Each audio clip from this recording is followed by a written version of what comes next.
A single family turned a broken realm into an empire, then paid for it in blood. The Romanovs didn't just survive the time of troubles. They engineered a new Russia heir by heir. It all began with a teenage Tsar, Michael I, chosen in desperation to restore order to a shattered state. The Russia he inherited had been torn apart.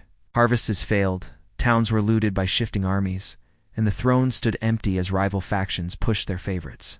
Foreign garrisons and mercenaries moved in, while local militias fought them and each other.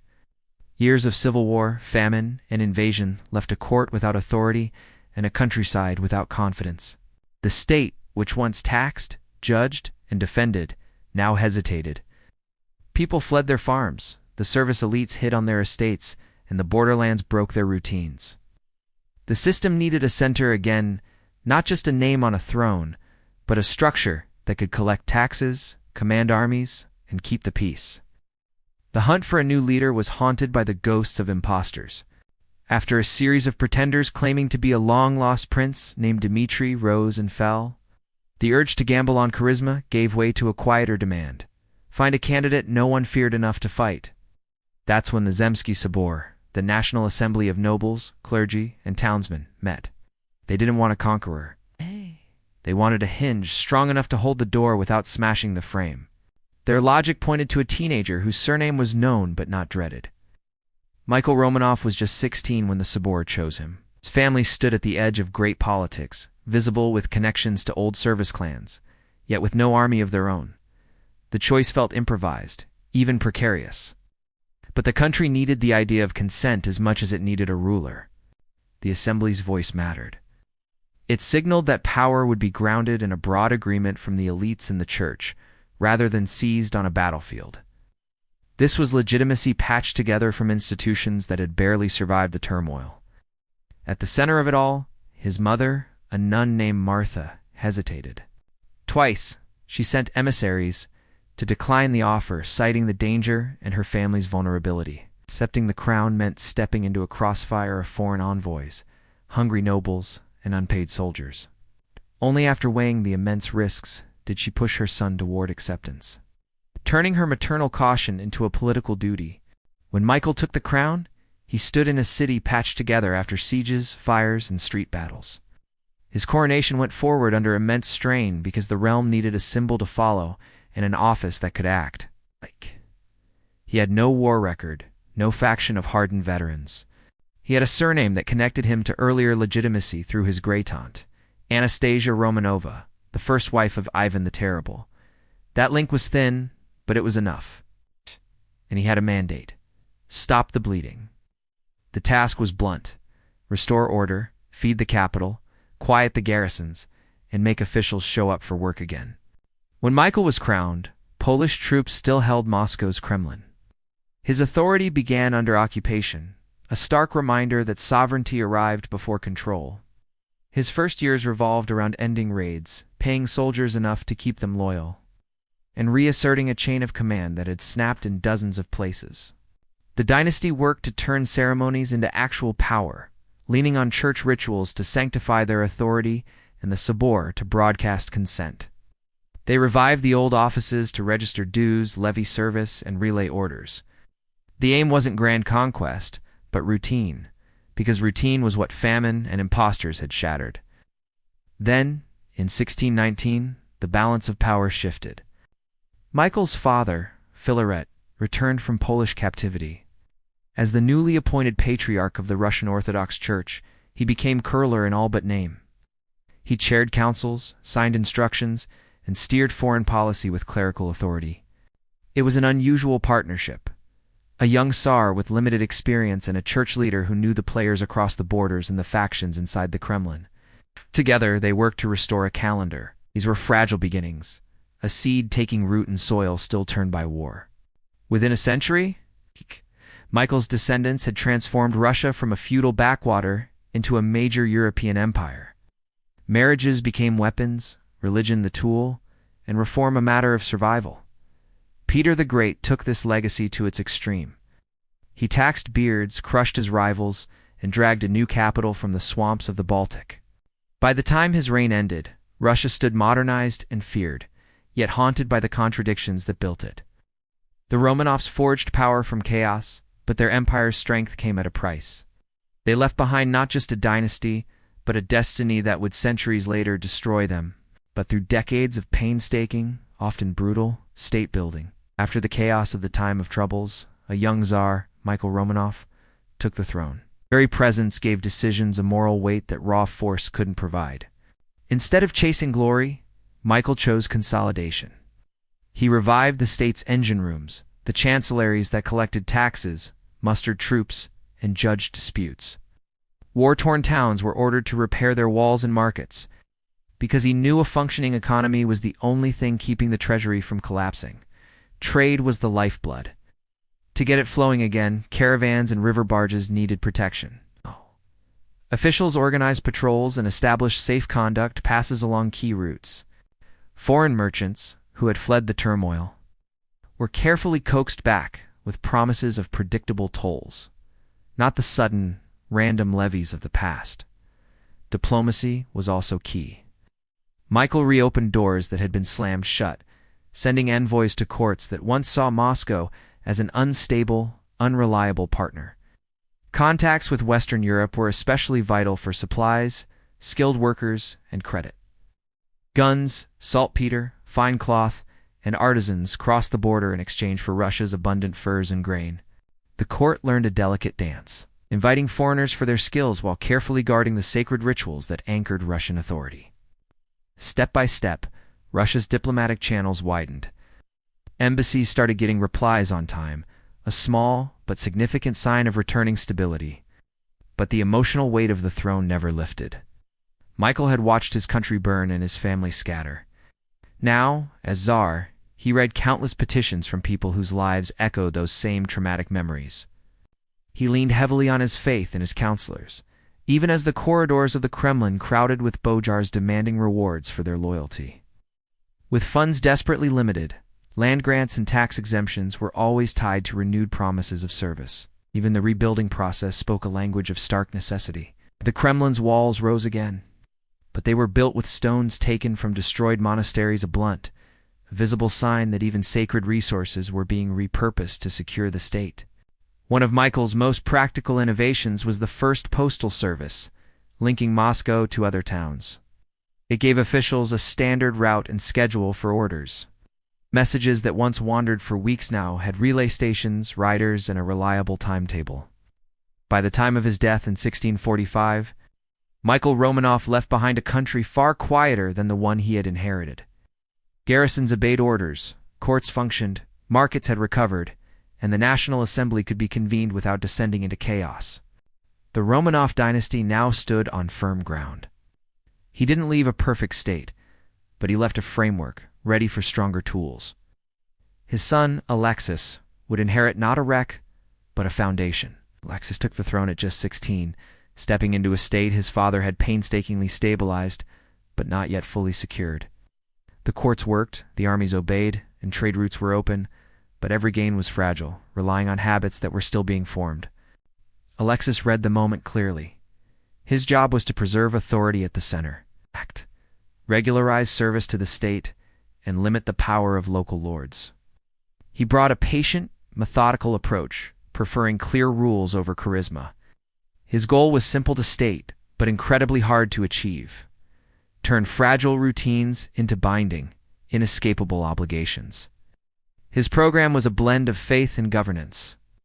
He cultivated a public image of deep piety, while simultaneously strengthening the tools of autocracy.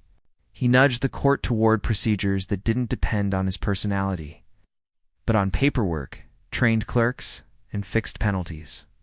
The chancelleries multiplied, their ledgers growing thicker as oversight became more constant. Alexis wanted a state that could run on a schedule, a machine of governance where officials were answerable to written laws that were nearly impossible to escape. The great turning point of his reign came with the Soborno Ulasuni of 1649, a comprehensive new law code. This monumental work gathered scattered orders and legal precedents into a single, unified text. More than that, it anchored the entire society to the state. Peasants were now permanently bound to the land, with no time limit on their return, if they fled. The service classes were fixed to their obligations. Dissent was no longer just a political problem. became a legal category with harsh penalties for sedition. In return for this stability, the nobles gained a predictable labor force and legal system. But in exchange, they owed the state steadier, more reliable service. The code tightened the link between rank and duty, shrinking the space for local custom. It didn't invent control, but it made that control continuous and systematic. Just as the legal order was solidifying, Alexis faced a religious storm. The powerful patriarch Nikon pushed for reforms to align Russian Orthodox practices with their Greek origins. Changes to the spelling of Jesus' name, the way one made the sign of the cross, the liturgy itself were standardized. But for many believers, this wasn't a correction, it was a betrayal of their sacred traditions. The resulting split, known as the Roskol, created a stubborn resistance. These old believers refused the changes, enduring exile, the confiscation of their property, and at times even choosing death over compliance. Nikon's personal ambitions swelled with this campaign. His claims to authority triggered a clash with the Tsar himself. Alexis ultimately backed the reforms, but removed Nikon from power. Keeping the new rights while reasserting the state's dominance over the church remained holy, but the state now set the guardrails. While spiritual matters stirred unrest at home, the borders were in motion. The Khmelnytsky uprising and the Polish Lithuanian Commonwealth shattered the old balance of power. Cossack leaders, caught in the middle, sought protection from Moscow. The resulting Treaty of Pereyaslav tied the Cossack hetmanate to Moscow's orbit and triggered long, grinding wars with both Poland and Sweden. By the middle of the century, left-bank Ukraine fell under Moscow's authority, along with key towns and river crossings. This strategic shift pulled Russia's focus westward, bringing new resources and people, but also new complications, new privileges, new promises that had to be managed from the capital. The ruler who prayed so publicly also presided over a society of deepening inequality. The same law code that stabilized the state also chained millions to the land. The same reforms that disciplined the church also subordinated spiritual authority to the crown. Alexis kept a careful court and had a keen eye for order, yet he also had a surprising side. He enjoyed theater enough to sponsor Russia's first official performance at his court, even as conservatives denounced the stage as a corrupting Western vanity. In a sharp public joke about rank that no one could miss, he even kept a pet falcon trained to strike jesters who went too far with their humor. By the time he died in 1676, Alexis left behind a state that was larger, more organized, and run by a much thicker bureaucracy. It had a legally defined social order and a church disciplined by secular power. The dynastic project had moved from simply patching up a broken country to actively shaping how every person lived within it. The cracks between the altar and the throne were now a permanent part of the structure. His successor, Fyodor III, came to the throne with a mind far sharper than his frail body would allow, inheriting a state transformed, yet still facing the challenges of the future. Even though he was held back by illness and limited mobility, Tsar Fyodor III was determined to bring order and improvement. He inherited a government that worked, sort of, but he saw the friction, the bottlenecks left behind by tradition and a rigid social hierarchy. Right from the start, focused on clearing out old rules that slowed down decisions and prevented talented people from serving the state. He favored written procedures and proven ability over family names. Quiet but massive shift that changed who could rise through the ranks. His most dramatic move cut right into the heart of noble privilege, the convoluted mesto-gestvo system. This system ranked government appointments based on family lineage, which had long turned military command into a frustrating game of genealogical Sudoku. Theodore abolished it. With that single act, he smashed a major barrier to meritocracy. It allowed the court to place people where they were needed, not where their ancestry dictated they should be. This immediately sped up military and administrative assignments and sent a clear message. From now on, performance was what mattered. The chancelleries had to adjust their rosters, and officials who once hid behind their fancy titles now had to actually show results. The old order didn't collapse overnight, but it lost a very powerful shield. This same practical approach was applied to administration and education. Theodore supported the creation of the Slavonic Greek-Latin Academy in Moscow. This wasn't just a school for priests. It was designed to train a new generation of officials, teaching them more than just rote memorization. Its curriculum, rooted in classical languages and broader studies, started feeding the bureaucracy with men who could argue, translate, and draft laws effectively. This wasn't a mass education revolution, but a targeted fix for a state that desperately needed literate managers and well-informed judges. In government offices, clerks began to standardize forms. Councils handled paperwork with more consistency, cutting down on delays that once stretched for months. Theodore's court became a laboratory for what worked. Even court life saw small changes, with dress codes and ceremonies relaxed slightly to ease the tension between old and new customs. While new edicts pushed governors to submit their reports on time, the army still relied on service nobles, but assignments became more fluid, and inspections grew stricter. For a ruler so physically constrained, his drive was practical, not visionary. He was trying to build a system of rules that would outlast him, but his health was failing. Theodore died at just 20 years old, leaving behind a plan that had only been tested for a few years, and a family split into rival camps. His death opened up the fault lines that had been papered over. Two branches of the family pushed their candidates forward. The Miloslavskis backed Ivan, who was weak in health, but senior by birth, and the Naryshkins championed Peter, who was younger and full of energy. Court factions argued behind the Kremlin walls, while the Streltsy, the armed palace guards with political ambitions of their own, listened and chose a side. Vicious rumors against the Naryshkins sparked a wave of violence. The Streltsy stormed the palace precincts. A young Peter watched in horror as his uncles were dragged out and brutally killed. The terror of those days left a permanent mark on him, teaching him a harsh lesson about how quickly armed guards could decide a capital's fate. Amid the chaos, Princess Sofia Alexeyevna moved with lightning speed. She positioned herself as a mediator and protector, then skillfully secured a regency with Ivan and Peter named Tsars. In reality, Sofia was the one in charge. She governed through her trusted circle of advisors who handled diplomacy and policy, while she expertly balanced the demands of the guards, the boyars, and the church. Ivan became a ceremonial figurehead, and Peter was pushed to the sidelines, sent out of the city, but not entirely out of the game. He watched, he learned, and he began building his own small networks of support. Sofia was an anomaly in Russian politics. She was a woman ruling in a man's world, even having her portrait cast in male royal attire, bold claim to authority in a society that read power through symbols. But her position was fragile. Failed military campaigns weakened her allies. The guards grew restless, and all the while Peter was gathering support in the shadows. In 1689, his forces made their move. Sofia was swiftly removed from power and sent into seclusion in a convent. The regency was over. The path was now clear for the impatient young observer who had been studying every lever of power in the room. Peter took control with the explosive energy of someone who had been waiting and watching for years. After pushing Sofia aside, he moved fast. He trained with cannons, drilled with his play regiments until they were no longer playing, and treated the business of statecraft like a workshop project. His goal was blunt: to drag a medieval court into the modern era, to match the standards of Europe, and to make Russia a power that other nations had to respect. He valued skill, speed, and uncompromising enforcement. His answer to Russia's isolation was to go out and see the world for himself. In 1697, he embarked on his famous Grand Embassy, traveling incognito through the Dutch Republic and England.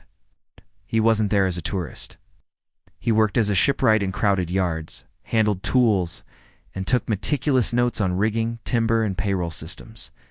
He toured arsenals, observatories, and factories, asking endless questions and hiring experts to bring back home. He learned not only how to build ships, but how other states paid for them and trained their crews. He returned with contracts, specialists, and a long list of things to fix. Westernization became official policy. He forced the court to change its dress, cutting the long sleeves of traditional robes and taxing beards to push a clean-shaven look. Etiquette in palaces and government offices was remodeled along European lines. He opened schools for navigation, gunnery, and engineering, welcoming the sons of nobles and promising commoners alike. He ordered foundries to standardize their cannons, dockyards to produce hulls on a tight schedule, and clerks to keep accounts that could actually be audited. A navy rose from the rivers and onto the Baltic Sea, trained by foreign experts and by Russians who had learned abroad. War was the ultimate test of these reforms. An initial, humiliating defeat at Narva showed him the high cost of old methods. Peter didn't despair, he reorganized. He raised new regiments, made drills a constant practice, and put artillery at the core of his military operations. For 2 decades, Russia fought Sweden in the Great Northern War. The decisive victory at Poltava shifted the balance of power in Northern Europe. Russia gained access to the Baltic coast, and a network of ports, forts, and supply depots turned conquest into a functioning administration. The new navy began to patrol in convoys, operating as a system, not just a collection of ships. And then came St. Petersburg, both a statement and a tool. Founded in 1703 on swampy, unforgiving ground, its construction demanded endless piles, canals, and brutal labor. Officials drove the work with quotas. Deaths from disease and exposure were staggering, but the city rose. Shipyards at the Admiralty laid down keels. Warehouses filled with supplies, and entire government ministries were ordered to move north. The city was designed to face the Baltic, to face Europe. It was a window and a challenge. Peter's relentless drive had transformed Russia, setting it on a new, powerful, and often ruthless course into the modern world. When Peter the Great pushed his court and government to look outward, he trained them to think in terms of routes, drafts, and tides. Peter drove hard at culture and learning, but he ruled without softness. He created schools and sent young nobles abroad, then tortured and executed conspirators back home. The tragic case of his own son, Alexei, showed the line he drew. Suspected of treason, Alexei died after interrogation. For Peter, loyalty to the program mattered more than blood. He was also surprisingly hands-on with science, performing autopsies himself to educate court physicians. Even in diplomacy, his physical presence was a tool. At over 6'8", he towered over everyone, dominating rooms and using his size to apply pressure. He died in 1725, worn out from work and war, leaving behind fleets, colleges, factories, a new Baltic capital, and a government that marched to a new rhythm. The empire now sat at European councils because he forced it there, piece by piece, with plans, taxes, and orders that never wavered. Peter's death left more than an empty throne. It exposed a system built entirely around one man's will, which was now gone. Courtiers scrambled, guards watched for cues, and foreign envoys counted heads in the corridors. With no clear heir, every salon and barracks turned into a marketplace of loyalties. The new capital, St. Petersburg, had ministries that ran on Peter's momentum. But the court there and the old networks in Moscow both claimed to know how the game should be played. The power vacuum first swallowed certainty, then restraint. Into that confusion stepped Catherine I, a woman who had risen from being a domestic servant to become Peter's partner and then empress. Her presence alone signaled how much social boundaries had shifted under the late ruler. She knew the people he trusted, the officers he promoted, and the demanding schedules he kept. For 2 short years, she kept the machinery turning. Shipyards kept laying keels, colleges kept training officers, and the beard-shaving rule did not fade. But real control slid toward the Supreme Privy Council. This small group shaped appointments, budgets, and diplomacy, treating the crown like a rubber stamp for their decisions. Autocracy kept its title, while the nobility tested just how far their hands could reach. Catherine's death opened the door to Peter II, a teenager born into grandeur, but schooled by courtiers with their own agendas. Moved the court back to Moscow and spent his time at hunts, balls, and carefully staged parties that let different factions orbit around him. Experienced officials struggled to get his consistent attention for policy matters. Cabinet plans stalled or shifted depending on whoever had his ear that week. Before he could form his own circle or agenda, smallpox ended his reign. The line of succession, already thin, now broke into branches with only distant memories to recommend them. The elite chose Anna, the widowed duchess from Kurland, and a niece of Peter the Great, as a compromise figure. They invited her to rule under conditions designed to lock in the council's power limits on declaring war, making appointments, and spending money without their approval. But as soon as she reached Moscow, she tore up the constraints, restoring full autocratic authority.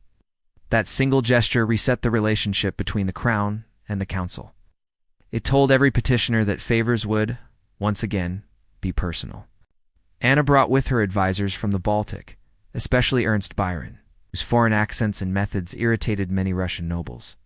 Posts, pensions, and surveillance all reflected their influence. The court spoke multiple languages, and the distance between the ruler and the old families grew. Decisions blended careful paperwork with the ruler's taste for spectacle and control. The atmosphere tilted toward severity. Punishments landed hard, banishments multiplied, and loyalty required very visible displays. Court life under Anna gained a reputation for extremes. She ordered elaborate amusements that tested her subjects' patience and dignity. The notorious Ice Palace wedding forced a nobleman into a sham marriage with a court jester, confining the couple in a building made entirely of frozen blocks, right down to the bedding. These spectacles were a clear announcement of who commanded and who complied. Meanwhile, the army swelled on paper into one of Europe's largest, drilled and supplied, yet rarely sent into major campaigns. The force projected intimidation more than policy. Inside the Kremlin, Anna even kept a private zoo and staged antics that blurred the line between entertainment and humiliation, with courtiers roped into playing along. When she died in 1740, she named her infant grandnephew, Ivan VI, as successor. A baby on the throne meant every adult nearby might claim to act for him. The empire had ships, colleges, regiments, and ledgers, but the question of who held the pen returned, sharper than before. The coup of 1741 began with a door opening in the barracks and a name that still carried weight, Elizabeth Petrovna. Moving through the ranks, she called on the memory of her father, Peter the Great, and took the throne from the infant Ivan VI. Guards shifted sides and ministers who hesitated stepped aside. The transfer was abrupt, but it solved a year of uncertainty. It also brought back a brand of court theater that the empire understood, a ruler who drew power from lineage, style, and command of the capital. Elizabeth governed with a mix of charm and calculation. She knew how to work a room, but she also knew which lovers mattered: the guards, the chancellors, and the clergy. She replaced hostile officials without tearing down the machinery of state, then signaled a new tone. Executions stopped, abolished capital punishment, a rare step for the age, and relied on exile, service, and confiscation instead. Courts shifted their penalties, prisons adjusted their routines, and the message spread that the state would punish without killing. The court's character changed. Music, theater, and architecture took center stage as St. Petersburg was re-established as a showpiece. Elizabeth funded palaces, churches, and academies in a grand Baroque style. Builders and artists arrived with contracts and deadlines. Workshops trained stonemasons and carvers to meet the new demand. The magnificent Winter Palace rose not just as a residence, but as a statement about imperial confidence. Russia was not just powerful under Elizabeth, it was going to be beautiful. In the heart of the Russian Empire, two women, one after the other, redefined what it meant to rule. This wasn't just about politics. It was about spectacle, power, and leaving an indelible mark on history. First came Elizabeth, a ruler whose court was a dazzling theater of power. Interiors set new standards for taste. The city's skyline gained a new rhythm and color, and even official ceremonies became grand performances, a tool of authority. But don't mistake the glitter for a lack of substance. While masquerade balls filled the calendar and Elizabeth reportedly amassed over 15,000 dresses, policy didn't vanish. She relied on strong administrators like Alexei Bestuzhev to manage foreign affairs and keep the ledgers balanced. Russia was a major player on the European stage. During the War of Austrian Succession, Elizabeth played her cards carefully, avoiding overreach but keeping all options open. Then, in the 7 Years' War, the empire went all in. Russian forces advanced deep into Central Europe, crossing the Oder River and occupying key Prussian towns. They were on the verge of a decisive victory. The world took note. Russia could move massive armies deep into enemy territory and crucially keep them supplied. The logistics, the officer corset, all worked. Back at court, the pace was set by the ruler's appetite for display. Designers and seamstresses worked day and night. Clothing became an industry, with merchants feeding the constant demand for fabrics, trimmings, and jewels. Elizabeth never married, a choice she framed as protection against foreign influence. But those close to her saw another motive: personal and political independence.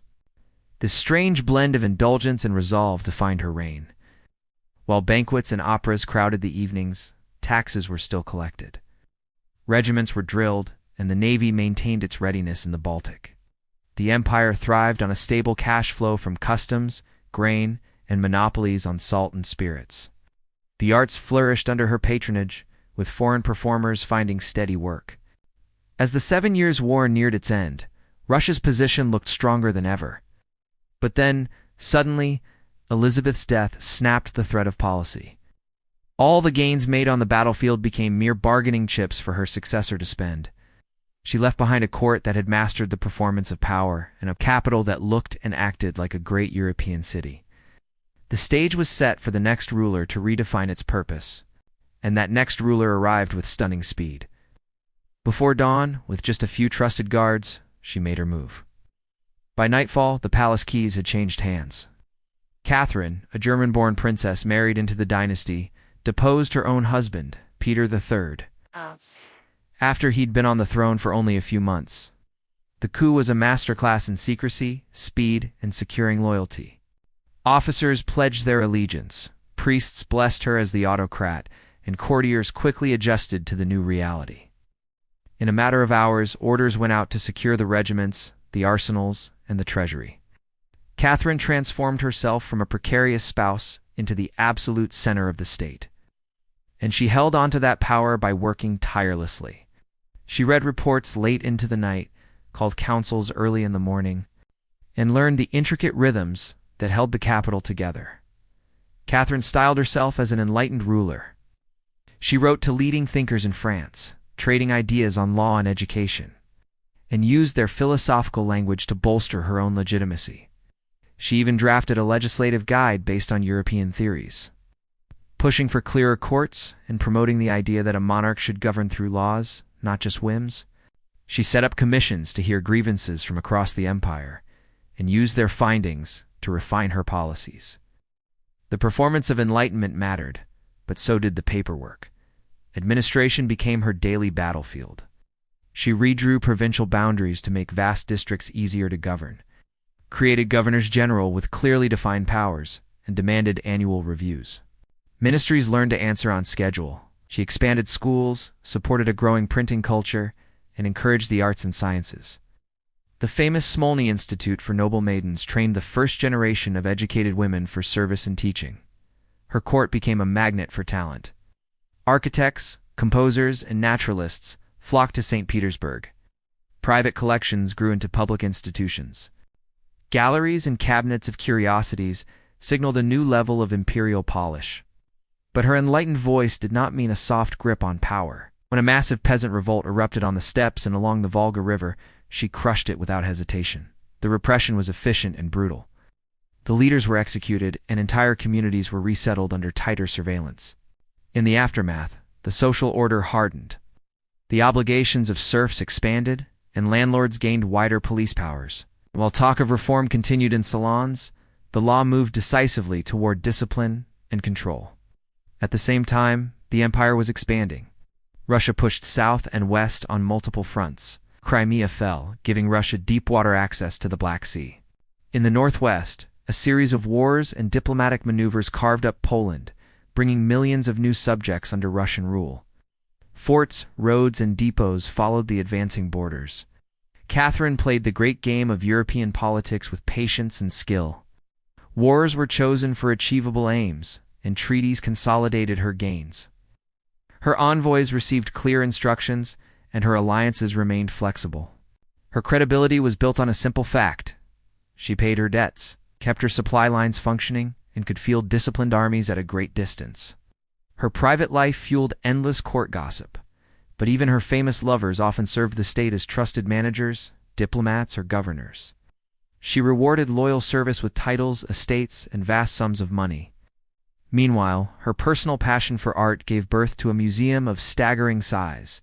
The Hermitage began as her private cabinet, but grew to hold thousands of paintings acquired from cash-strapped nobles across Europe, turning St. Petersburg into a global art capital. When Catherine died in 1796, she left behind an empire that was larger, richer, and more tightly controlled than ever before. The ledgers were balanced in favor of expansion, the court was fluent in the language and customs of European power, and her government ministries were capable of running vast and complex territories. The stage she and Elizabeth had built was now ready for the dramatic centuries to come. The ground in Russia was already hot when the spark landed. Along the Volga and the steppes, tensions were simmering. Debts were piling up, harvests were failing, and landlords were tightening their grip, backed by the full force of the law. Cossack settlements felt squeezed by officials who chipped away at their freedoms with permits and regulations. Serfdom, which had always been harsh, had hardened under new statutes. The promises of Catherine the Great's enlightened commission sounded like a distant echo in villages where bailiffs were the only real authority. And they carried cudgels, not philosophical treatises. Frontier garrisons were grumbling about late pay, and exile colonies were filling up with dissenters. The Russian Empire's rapid growth brought with it a wave of new taxes, new overseers, and fewer escape routes for people who just wanted to move or find a better bargain for their labor. It was a pressure cooker, just waiting for a release. Into this tense atmosphere walked Yemelyan Pugachev. He was a Don Cossack, a veteran with the scars to prove it, and a natural talent for command. He made an audacious claim, taking on the identity of the late Emperor Peter III, supposedly returned from the dead to reclaim his rightful throne.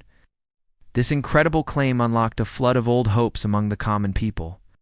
Pugachev promised relief from crushing taxes, an end to forced military service, and a final reckoning with the abusive nobles and corrupt officials who made their lives miserable. Cossack stanitsas, the traditional Cossack communities, gave him horses and men. Runaway peasants, blacksmiths, and boatmen joined his cause. Ethnic groups like the Bashkirs and Tatars, who were angry about losing their lands and facing heavy levies, found a common purpose under the banner of a rightful Tsar who promised to sweep away the decrees signed in distant, indifferent palaces. The revolt spread like wildfire. First, the forts along the Yake River fell. Then, columns of rebels marched on the Ural works, seizing weapons and cutting off communication lines. The towns along the Volga became fierce battlegrounds. Garrisons would defect to the rebels, then switch their allegiance back to the crown. Depending on who controlled the town square at noon, entire districts changed sides overnight after Pugachev's proclamations were read aloud in their markets. For 2 years, the map of the empire flickered. At its peak, Pugachev's following swelled to over 100,000 people, a dynamic mix of Cossacks, peasants, factory laborers, and tribal fighters. This wasn't just a local disturbance. It was the largest internal uprising Russia would face before the 20th century. The conflict was defined by its brutality. Estates were burned to the ground, storehouses were emptied, and manor courts met sudden, violent ends. Some nobles were killed in acts of reprisal, and rebel chiefs staged public executions to cement fear and authority. The government's response was equally merciless. Imperial detachments conducted raids that leveled entire villages suspected of sheltering insurgents. When towns were retaken by the crown, punishment was swift and brutal. Public whippings, hangings, and forced transport to the desolate east. Siege after siege wore down the revolt's best units. The vast distances and harsh Russian winter, which had defeated so many foreign invaders, now worked in the state's favor. Once regular army regiments were able to concentrate their forces, their superior firepower and organized supply lines began to decide the battles. Catherine the Great didn't see it coming at first. Initial reports dismissed the uprising as just another local disorder. It was only when the scale of the rebellion became unmistakable that the shock in St. Petersburg turned into methodical action.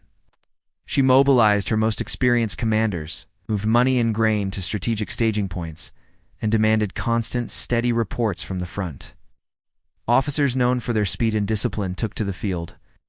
Step by step, they crushed the main rebel forces, scattered the remaining bands, and hunted down Pugachev's couriers. Pugachev's flight from capture eventually ended in betrayal. His own former allies, seeing that the tide had turned, handed him over to the authorities. Once captured, he became a powerful symbol for the state to display, and the massive revolt collapsed into a series of tribunals and summary judgments. The impact in the capital was immediate and profound. The empress tightened her administrative gears, leaving little room for local compromise. She pressed her governors to build up their police capacity. Surveillance expanded. Parish registers, which tracked births, deaths, and marriages, became far more detailed. Controls on travel were hardened. The nobility was given sharper legal tools to discipline their labor force, while provincial boards were integrated into clearer chains of command. The language of the Enlightenment still appeared in Catherine's letters, but her policies now tilted decisively toward order first and experimentation a distant second. The lesson she drew was that stability required proactive control, more watchers, faster punishment, and laws that left less space for improvisation. The reforms that followed the Pugachev rebellion were all aimed at preventing another wildfire. They reshaped daily life, transforming the empire from a courtly show into a systematic apparatus that logged, inspected, and intervened, tightening every bolt that had rattled loose. When Paul I entered the Kremlin in 1796, he arrived as a son who had long been kept at arm's length from power. His mother, Catherine the Great, had ruled for decades, and her court constantly shadowed him with comparisons he could never escape. Paul was determined to govern on his own terms. He moved quickly to reassert the absolute primacy of the throne, restore formal ceremony, and mark a clear break with the improvisations that, in his view, had allowed intrigue to dictate policy. His message was simple. Authority would flow directly from the crown, not from court favorites, intellectual salons, or the powerful guards' barracks. Order became his obsession. He was fixated on discipline, proper paperwork, and the sanctity of rank. He personally rechecked chains of command, rewrote military service rules, and insisted that the entire empire speak with one unified voice. His resentment toward his mother's style of rule and his deep-seated fear of chaos shaped every decree. He aimed to lock the system down, to make it so rigid that plots and conspiracies would have no room to grow. For Paul, legitimacy meant rules so inflexible that they would guard against the kind of uncertainty that had brought down so many rulers before him. The centerpiece of his program arrived in 1797, a new law of succession. It established a fixed male preference line of inheritance, moving automatically from the father to the eldest son, and then to the next male in the family, in order. By ending the old custom of rulers naming their own heirs by will or through court maneuvers, Paul tried to close the very path that had allowed coups and empresses to rise to power on the back of factional support. The law was designed to bind the dynasty to a predictable schedule of inheritance, not to the volatile moods of the guards or the favor of courtiers. He believed this permanence would finally tame the capital's appetite for sudden, violent change. He applied this same rigid impulse to the army. Uniforms were standardized, down to the last button and piece of braid. Parade drills became excruciatingly exacting, with every step, timing, and salute measured in precise counts. Inspections became tests of pure obedience rather than combat readiness. Officers who were accustomed to more flexible practices bristled under the constant corrections, and nobles who prized their autonomy found themselves being lectured like schoolboys in barrack squares. Regulations were stacked into thick manuals, and any failure to conform invited swift and certain punishment. Paul's own personality added a sharp edge to his policies. He issued decrees that seemed to shift by the day. He banned certain fashions, like round hats and frock coats, which he associated with foreign radicals from the French Revolution. He tightened censorship and blocked young noblemen from traveling abroad for their education. His erratic behavior and micromanagement alienated nearly everyone. By trying to secure his throne with an iron grip, he was creating the very instability he feared. The relentless pressure he applied to the nobility and the military created a powder keg. In the end, his rigid system of order couldn't protect him. The conspiracy that ended his reign came not from the peasants, but from the very heart of his court and army, the people he had tried so hard to control. Have you ever heard of a ruler so unpredictable that he'd punish an entire regiment for sneezing? That was Tsar Paul I of Russia. His reign was a whirlwind of contradictions.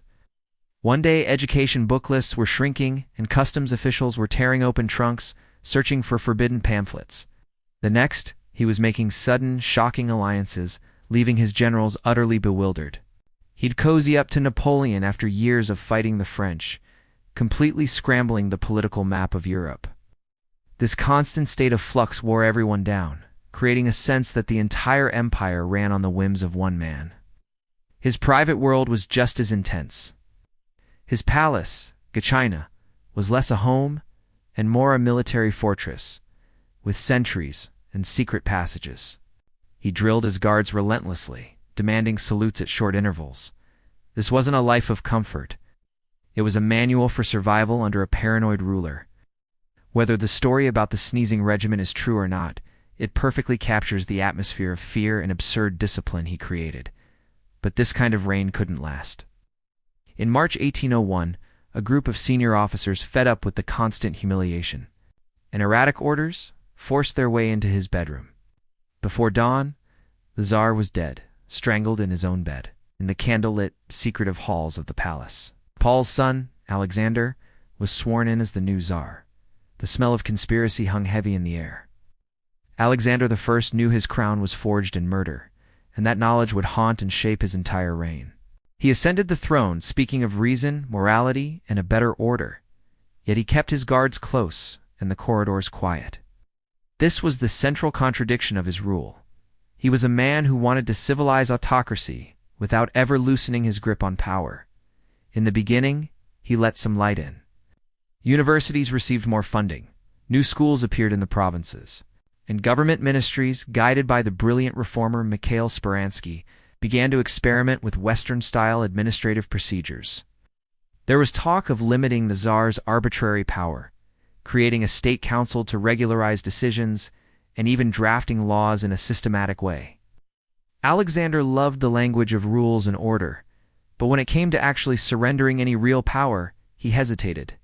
And while he hesitated, Europe was on fire. Napoleon Bonaparte's armies were rewriting the rules of warfare, and Russia was not prepared. In 1805, at the Battle of Austerlitz, Alexander faced this new reality head-on and suffered a catastrophic defeat. His command chain tangled, coordination with his allies broke down, and Napoleon's strategic genius punished every moment of hesitation. 2 years later, at Friedland, the disaster repeated itself, but on an even larger scale. These crushing defeats forced Alexander to the negotiating table. On a raft in the middle of the Niemen River at Tilsit, the two emperors met. What began as an armistice turned into a forced, uneasy alliance. They posed as partners, but both were just watching and waiting for the other to show a weakness. This partnership was costly for Russia. The continental system, designed to cripple Britain, hurt Russian ports and merchants. Even as Russian officers studied French military drills, they eyed French maps as threats. But Alexander was playing a long game. He kept drilling recruits, reorganizing his staff, and buying time. Crucially, his generals learned a vital lesson: how to manage supply lines over vast distances, and how to use retreat not as a sign of shame, but as a powerful strategic tool. That lesson would prove decisive. In 1812, Napoleon made his fatal move. He crossed the border into Russia with the largest European army ever assembled, the Grande Armée, but he found himself chasing a ghost. Russian commanders, led by the wily Kutuzov, refused to be drawn into a single decisive battle. Instead, they retreated, burning stores and villages as they went. Moscow itself was emptied and then set ablaze, leaving the invaders with nothing but ash. The French army was lured deeper and deeper into the vast, unforgiving Russian interior. Their supply lines stretched to the breaking point. Their horses died, and their wagons fell apart. And then winter arrived. The retreat was a nightmare. Of the hundreds of thousands of soldiers who marched into Russia, only a tiny fraction, perhaps 10,000, straggled back home. It wasn't just the Russian army that defeated Napoleon. It was geography, fire, and hunger. The victory transformed Alexander. The cautious, hesitant ruler became a man of iron resolve. He pushed his armies west, chasing the retreating French all the way to the Rhine. In 1814, Russian troops marched triumphantly into Paris. The Tsar, who had once doubted himself, now stood as the arbiter of Europe. leading figure at the Congress of Vienna, redrawing the map of the continent. He had proven that endurance, supply, and time could defeat even the most brilliant military machine. With peace restored, Alexander's old internal conflict resurfaced. He championed stability and Christian principles but grew deeply suspicious of any grassroots movements or secret societies. The man who once flirted with reform now distrusted the very idea of it. In his final years, he became a recluse, turning inward, traveling far from the court and withdrawing from the public rituals of power. His death in 1825 was as mysterious as his life. Rumors swirled that the Tsar hadn't actually died, but had simply disappeared, faking his death to live out his days as a holy hermit named Fyodor Kuzmy. The legend endured because it fit the man, a ruler who was never quite sure which version of Russia he wanted to serve. The news of his death threw the capital into chaos. With no clear heir and a secret succession plan known to only a few, the empire held its breath. For days, authority hovered but never landed. This confusion created a power vacuum, and a group of reform-minded army officers saw their chance. This was the moment of the Decembrist revolt, a dramatic and ultimately doomed attempt to change the course of Russian history. Imagine a Russia on the brink. A group of educated, battle-tested officers, men shaped by years of service in Europe, dreamed of a new future. They spoke of ending serfdom, of placing a written constitution upon the absolute power of the Tsar. They wanted a public transfer of power, one tied to law, not just bloodline. December 1825 brought their chance. When Tsar Alexander I died unexpectedly, a period of confusion followed. His brother Constantine was the heir, but he had secretly renounced the throne years earlier. The next in line was the younger, far more conservative Nicholas. The conspirators, later known as the Decembrists, planned to block the oath of allegiance to Nicholas. They gambled that in the confusion, with troops and crowds gathered in the open, they could press their demands for reform. On the morning of the uprising, loyal rebel units marched into St. Petersburg's Senate Square. They held formation, refusing to swear the oath. The air was sharp, the ground hard with frost. The soldiers waited for a manifesto, a declaration of their new order, but it never came. Envoys sent by Nicholas tried to negotiate, but the lines held firm. Then Nicholas, no longer hesitant, made his move. He ordered artillery into position and called forward loyal battalions. Single volley of cannon fire broke the stalemate. The rebel formation dissolved in an instant. Officers scattered. The first modern revolutionary attempt in Russia was over within minutes of real fighting. The aftermath was swift and brutal. The leaders of the revolt were sent to the gallows, or to hard labor in Siberia. Hundreds more faced exile, their careers and lives shattered. For Nicholas I, the effect was profound and lasting. He had begun his reign as a hesitant claimant to the throne, but the revolt transformed him into a rigid autocrat who saw any hesitation as a mortal danger. Immediately began to reshape the state in his own image. Loyalty tests became standard. Discipline in the military was tightened to an extreme.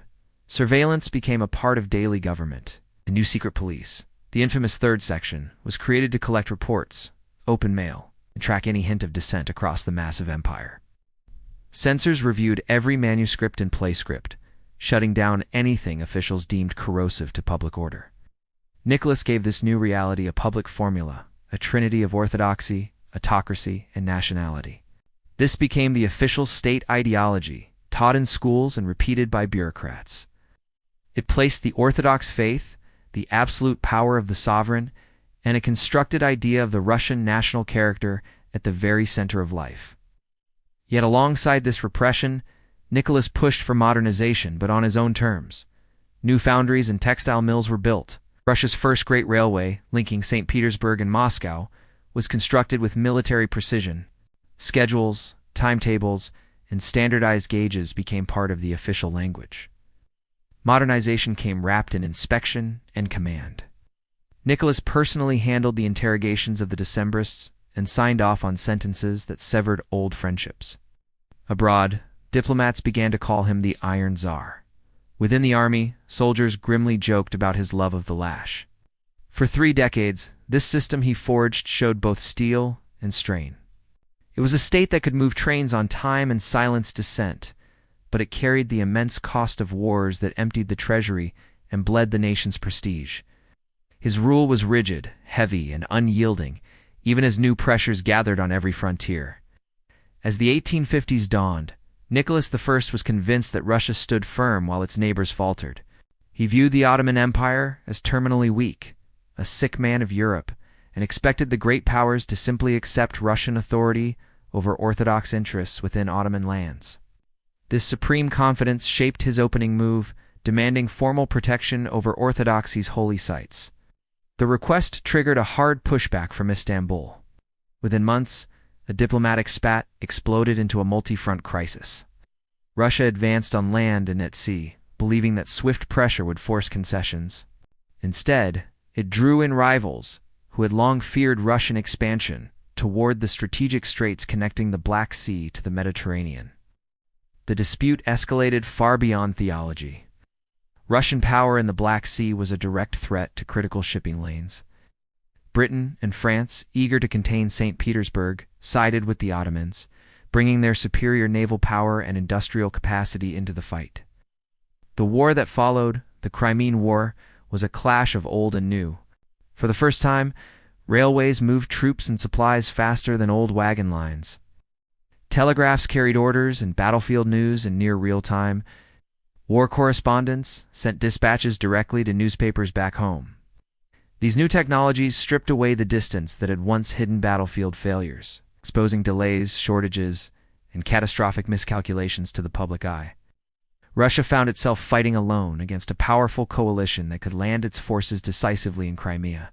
The Allied campaign zeroed in on Sevastopol, the fortress port that anchored all of Russian power in the Black Sea. The siege lasted for nearly a year. Russian units dug in, resisting assault after assault with incredible bravery. But the cracks in the old system widened into chasms. Supply trains lagged on poor roads, ammunition and food arrived sporadically. Hospitals overflowed. Officers trained for parade ground precision struggled with the grim realities of trench warfare. The defenders showed incredible grit under constant bombardment, but attrition and disease ground them down. Illness killed more soldiers than enemy shells. On the Allied side, organized nursing, pioneered by figures like Florence Nightingale, took shape, improving survival rates and setting new standards for military medicine. And for the first time, photographers captured the grim scenes of camps, batteries, and the aftermath of battle. These images reached the public, recasting war not as a glorious affair of flags and bugles, but as a visible ledger of bodies and mud.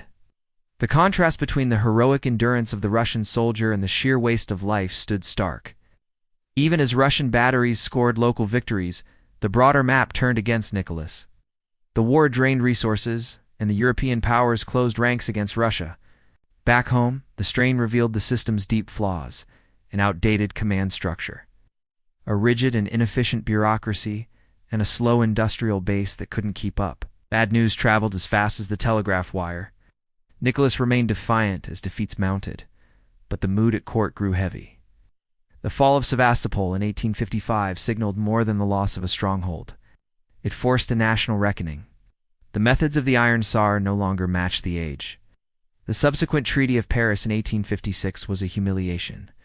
Russia was forced to neutralize the Black Sea, surrendering its right to maintain a navy or fortify its own coast there.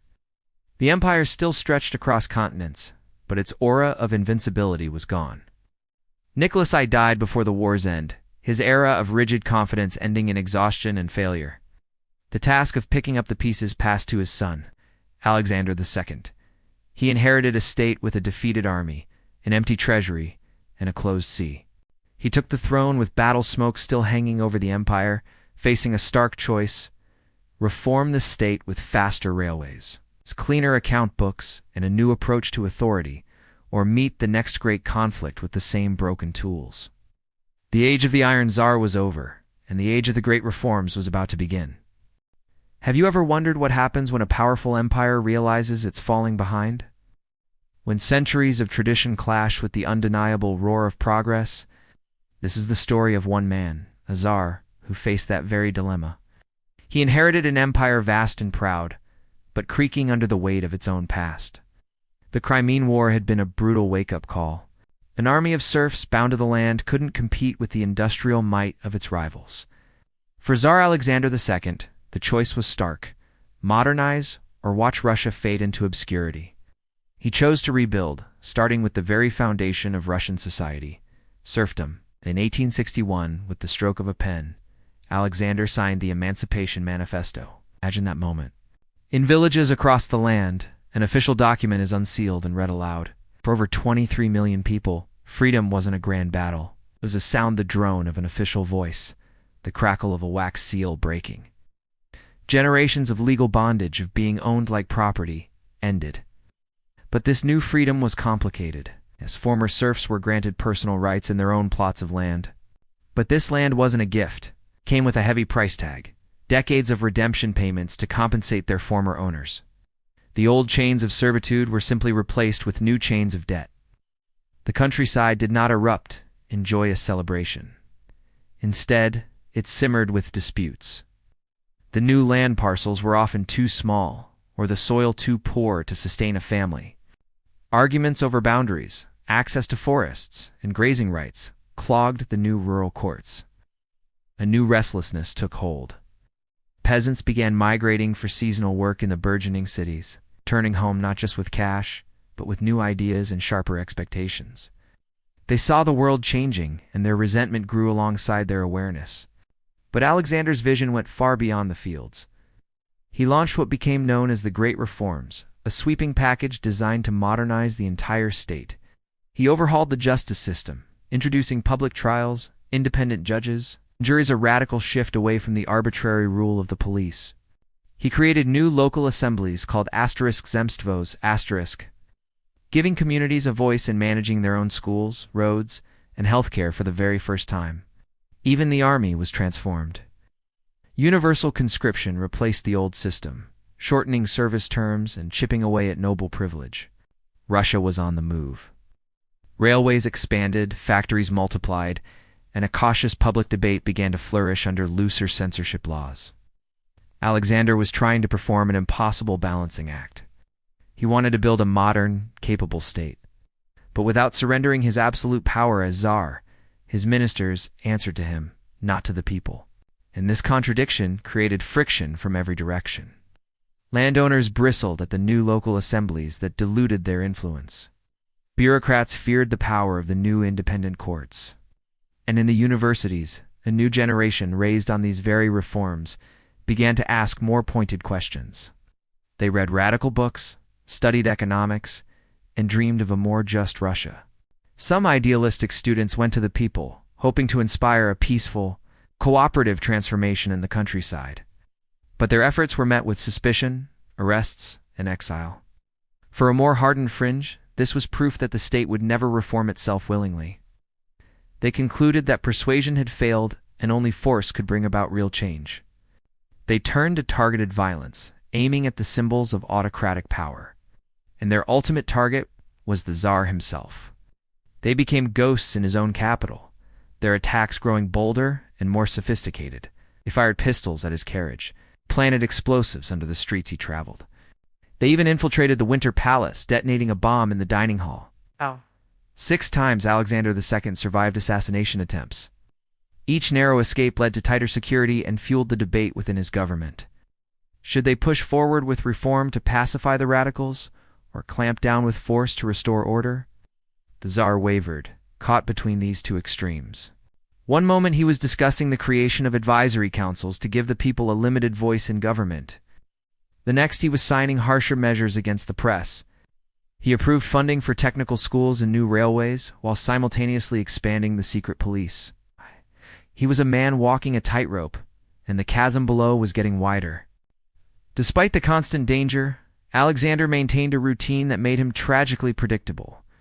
He walked the same routes, rode in his carriage at familiar hours, trusting a small circle of guards. He made himself a target. On March 13, 1881, his luck ran out. As his armored carriage traveled along a canal in St. Petersburg, a revolutionary threw a bomb. The explosion ripped through the air, wounding bystanders and guards, but leaving the Tsar unharmed. The carriage halted, Against the advice of his security, Alexander stepped out. He felt a duty to check on the injured. As he stood there, amidst the chaos and the snow, a second assassin emerged from the crowd. Another explosion tore through the street. This time, it was at the Tsar's feet. He was carried, bleeding but conscious, back to the Winter Palace. Doctors rushed to his side, but the wounds were too severe. The great reformer, the Tsar liberator, was gone. With his death died the fragile hope that the Russian monarchy could manage its own transformation. He had tried to steer the empire into the modern world by decree, holding on to the reins of absolute power while simultaneously unleashing forces of change he could no longer control. His son, Alexander III, inherited both the machinery of his father's reforms and the deep-seated fear that those reforms had unleashed. Standing over his father's body, the new Tsar made his choice. He would not compromise. He would not reform. He chose steel. The era of the great reforms was over, and a period of harsh reaction was about to begin, setting the stage for the even greater upheavals that would eventually consume the empire. In the vast Russian Empire, a strange new era was dawning. Censorship rules for a time were relaxed, then tightened again in a confusing dance. But through it all, newspapers multiplied, suddenly filled with fiery debates about law, the future of industry, and the ever-present peasant question. Universities threw open their doors, expanding their curricula and welcoming more students than ever. In hushed circles, young minds devoured books on history, economics, and science. Editors, sensing the shift, started printing serialized textbooks and essays on law and agriculture, spreading knowledge far beyond the traditional halls of power. This great discussion leaped over the old boundaries of class and estate. In some districts, local priests even became translators of the Great Reform, reading the Emancipation Manifesto in full from their pulpits, patiently explaining how land allotments and redemption payments would work. On the day the edict was announced, a powerful, almost mystical hope swept through the villages. In some places, peasants bowed to the Tsar's portrait, kissing the image, fully expecting their sovereign to appear in person, deeds in hand, bearing blessings. But for many, the long, dense text of the law meant little without an interpreter.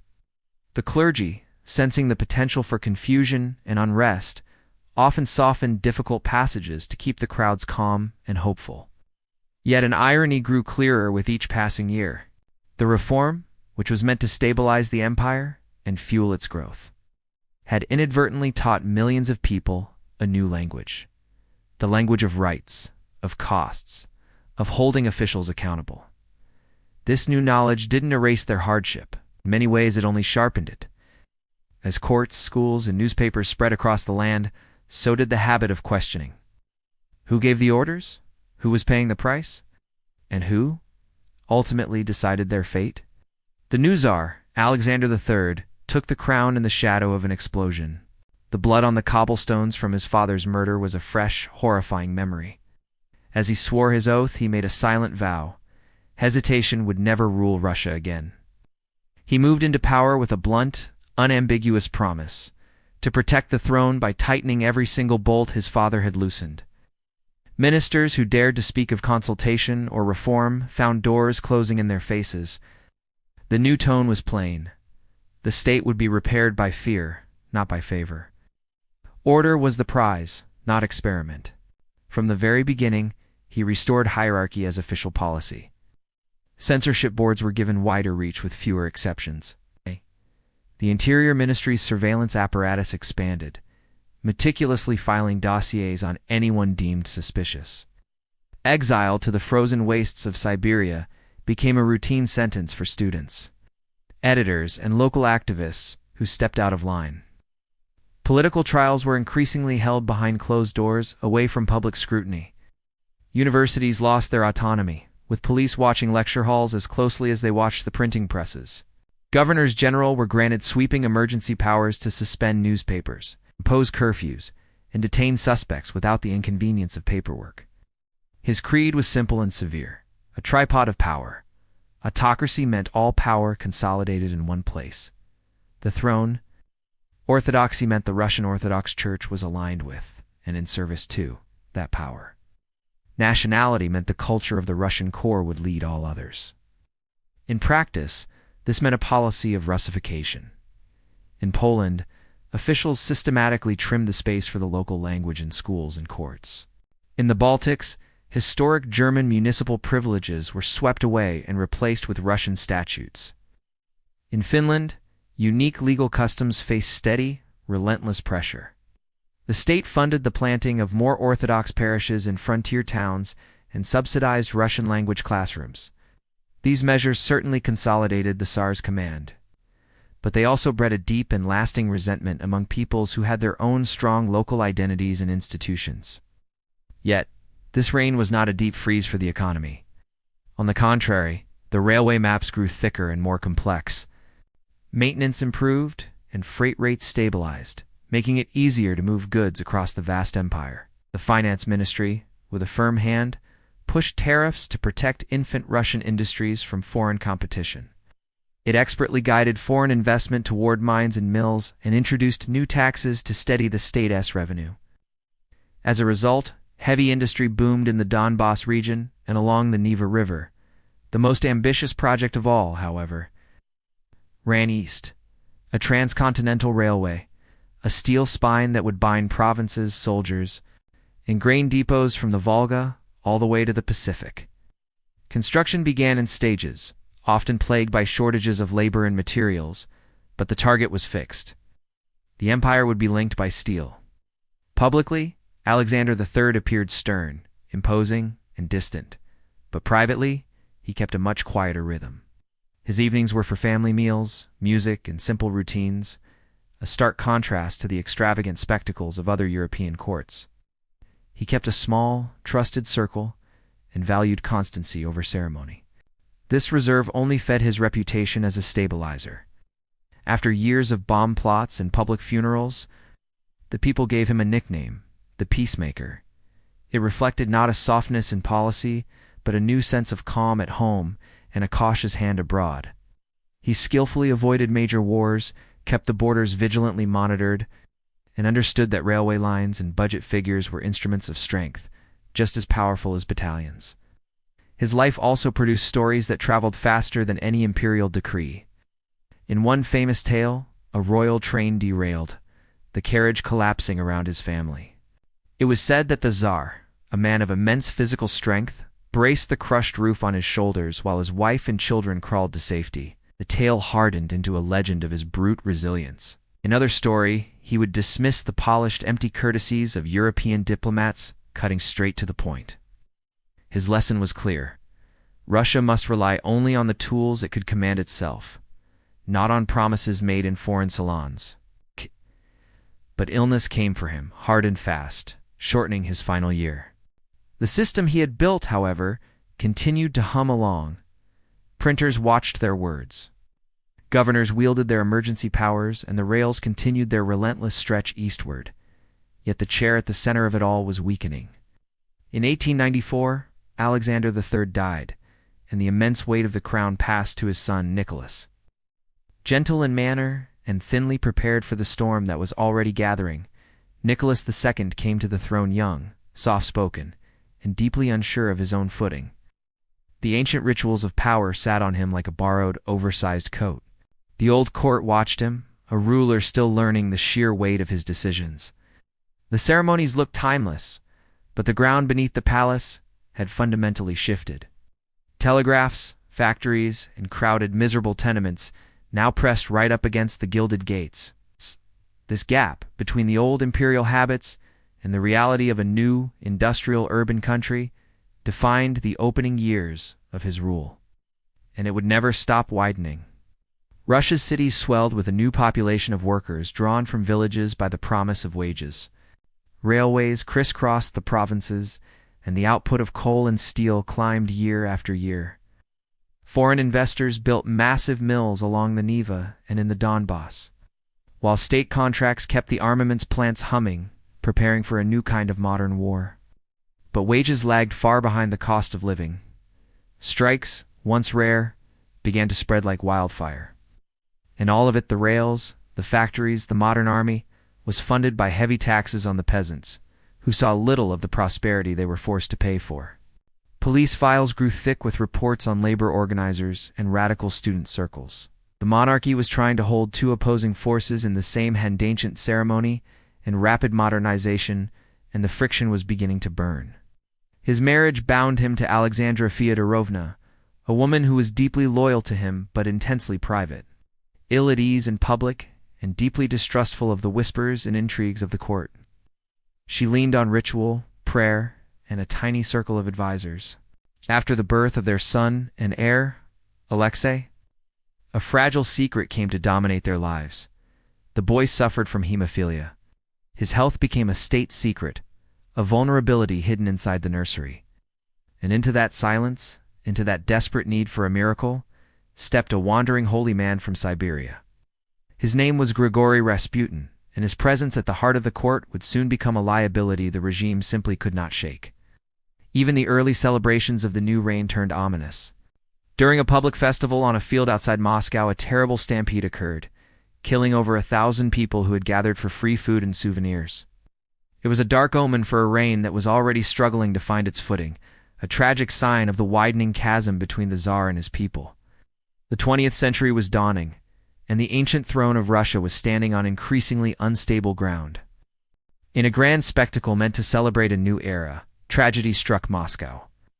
As free gifts were handed out to honor the new Tsar, the ground at Kodinka Field, uneven and trenched, became a death trap. The crowd surged, tents collapsed, and ditches vanished underfoot. Panic spread faster than any order could contain it. In a matter of minutes, more than 1,300 lives were extinguished. In a decision that would forever stain his reign, the new Tsar, Nicholas II, allowed the scheduled celebrations to continue. This act hardened public skepticism and chipped away at the moral authority of the crown before it had even settled. A few years later, a war with Japan exposed deeper flaws in the empire. The Russian state, confident in its might, assumed a quick and easy victory. The navy steamed thousands of miles toward a meticulously laid trap, while the army on land struggled with disastrous supply lines and poor coordination. Crushing defeats, culminating in the complete annihilation of the Baltic fleet at the Battle of Tsushima, shattered the myth of Russian invincibility. News of the humiliation traveled fast, and the discontent simmering at the front echoed in the factories and barracks back home. The people were stirring. The unrest boiled over. Strikes, petitions, and marches filled the streets. With citizens demanding legal protections and a voice in their own government, on a bleak winter day in the capital, what began as a peaceful procession of workers carrying icons and petitions to the Tsar was met with gunfire. Troops fired directly into the crowd. The shock of Bloody Sunday tore through Russian society. Under immense pressure, the throne finally conceded. Issuing the October Manifesto, which promised a consultative parliament, the Duma and basic civil liberties, at least on paper, elections sent a flurry of new parties and personalities into the political arena. But it was a false dawn. The Tsar retained the power to veto, and the rules were constantly shifted to sideline any real debate. The new institutions of democracy were allowed to exist, but only within narrow, suffocating limits. Any trust that had been built evaporated as quickly as it had formed. Meanwhile, a private affliction became a public scandal. The Tsarina, Alexandra, grew increasingly reliant on a self-proclaimed holy man, Grigory Rasputin, who seemed to be the only one able to ease her son's hemophilia. This reliance turned into influence. Soon, court intrigue, rumors of bribery, and whispers of late-night visits circulated through the salons and newspapers of St. Petersburg. Ministers were hired and fired at the whim of a man with no official title, each dismissal highlighting the fragility of power at the very center of the empire. Despite the political turmoil, the Russian economy was expanding. By 1913, factories were running at scale. Rail freight was setting records, and tax receipts reflected a vast market finally waking up. But this growth was dangerously uneven. While industrialists prospered, villages still carried immense debts, and families in the crowded capital were crammed into squalid courtyards. Strikes flared with every downturn, a constant reminder of the tension simmering just beneath the surface. While the streets grew louder, the Tsar's personal photography albums, filled with idyllic scenes of his family, uniforms, and summer vacations, a serene private world, utterly detached from the reality outside the palace walls,